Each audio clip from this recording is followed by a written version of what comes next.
Hi guys, this is Shah and this is Tech Moments, and today's video is about the Samsung Galaxy S21, and basically this is a real day usage review of this phone. And why I'm doing this? Well, to make it raw and unscripted and give you guys a better understanding of what it's like to use this phone on a real day basis. So I have done videos like this before, but I've normally based them just around battery and camera performance. Today's one is a bit different. Big difference is that it's a bit unorthodox. So what I'll be doing differently is the fact that I'll be covering most basic bases that you would normally use on a day-to-day with this phone.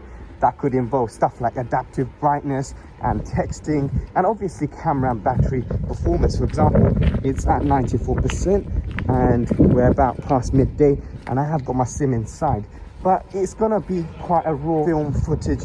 So if you are into this sort of content, consider subscribing to the channel for more videos like this. So throughout this video, you will be seeing a lot of raw footage of me using the phone. A good example is right now, I'm about to show you that I have got the phone in adaptive brightness mode. My voice may be a bit muffled because I've got a mask on. We are social distancing in the UK right now. So things like this, using the phone, it's all going to be recorded. So first use case scenario happens to be taking a picture of this scene in front of me. I just wanted to take a picture of this using the S21 and show you guys what the camera performance is like firsthand. And also you can see I'm able to grip the phone quite well and snap, and I've got the shot I need basically. Here it is, that's the shot there. And you can see the actual dynamic range is not too bad on the picture, but the clarity levels are great. Colors are really accurate, like I would say. And today's not the brightest of days. So this is the sort of thing I'll be doing literally on a day-to-day today. So it's as raw and unscripted as I can make it. So guys, this is me trying to do a bit of, you're going to see a bit of behind the scenes, because I'm trying to film some 4K UHD at 60 frames per second with the S21 of an upcoming video I want to do with this phone based on 4K filming. So obviously stay subscribed to the channel for that upcoming video, because you're getting a sneak peek of that. But also I'm trying to show you guys what it's like to use this phone on a day-to-day for videoing. And it's quite nice to hold, as you can see, very ergonomical and definitely quite light as well, which really helps with maneuvering the camera. As you can see, it's snowing in London here, and this phone, with the snow comes a bit of rain, so it has got water resistance capabilities. So that's a good advantage, a practical advantage with this phone.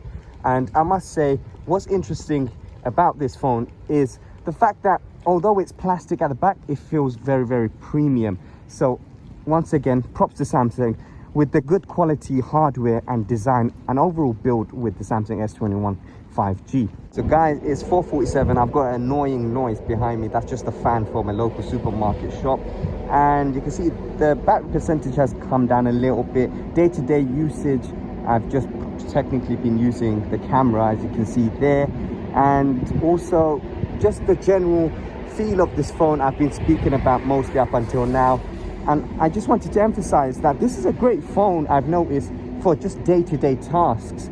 For example, texting and phone calls and stuff like that. So for that reason alone, this is a really good everyday phone. Of course, the price is a factor when considering this phone. Coming in at around 768, 769 pounds in the UK here.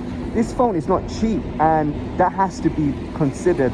What you are getting is a polished, nicely designed phone, and you are getting a very good, I would say, one of Samsung's best software UIs that is integrated. You're getting a good set of cameras as well, not to forget, and you are getting a reliable set of dual stereo speakers, which I have to mention as part of the general advantages of this phone, because they are so good. Of course, the 120 hertz is adaptive, and trust me when I say this, very useful for day-to-day usage, as it has the capability to come down to all the way to 48 hertz to preserve some battery life. So that's a good move there. Mention as well, the fingerprint scanner is very reliable, and that's a good thing on a day-to-day when you are using it. For example, for this video, I've never had a problem. It's been quite fast generally, which is always good to have.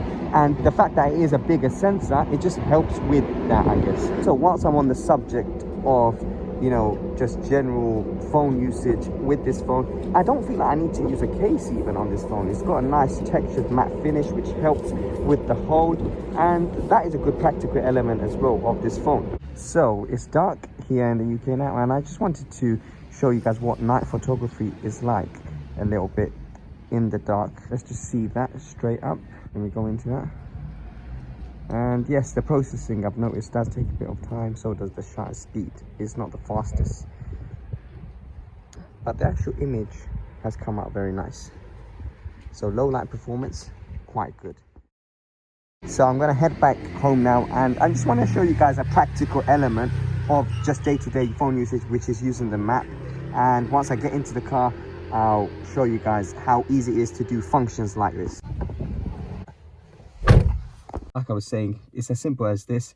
If you need to access the map, you go, and one-handed use is not too bad on this phone, and you're into maps, and things are quite fluid, which helps. And obviously the rest you guys know. So once I'm back home, I'll report back to you guys for the rest of the day. Back home now, and a quick note, I just wanted to mention the day-to-day usage things that you would use the phone for, like texting, where the haptic feedback is very important. The S21 Samsung does not disappoint here at all, because to be honest, it's quite pleasant, and you are basically getting what you would get in a premium device, so that's good. Call quality as well is quite decent, and things do not actually get fuzzy, or you know, I have not experienced any sort of drop calls with this phone. So that's something good that I've reported or found in this real day usage of this phone. So what have I learned from this overall experience? A real day review with the Samsung Galaxy S21, and the usage of it has really taught me one thing about this phone that stands out. For day-to-day, everyday things you would use a phone for, this phone is great at doing that. And it delivers well in the departments you expect it to, but it performs even better in the performance area and the camera area, because as I've shown you, it's easy to take photos, and the battery, whilst doing all those things, does not give in. So as a consumer's phone, it's great. It may not have some of the technically advanced things going on inside it, but this variant, for the price and the difference in the lowered price compared to last year's model, I'm very, very happy with. And I have to say, my takeaway is, if you are on a relatively mid-range budget, this is the phone to go for. And if you are on an even lower budget, then consider last year's S20, because although that phone is technically older, there are a few points compared to this phone where that phone is better. So consider that option too. And if you guys liked what I did in this video, and I've gone for a unorthodox sort of raw video style, then consider giving this video a thumbs up. So until next time, that's it from me, and that's it from this video. I'll see you guys in the next tech moment.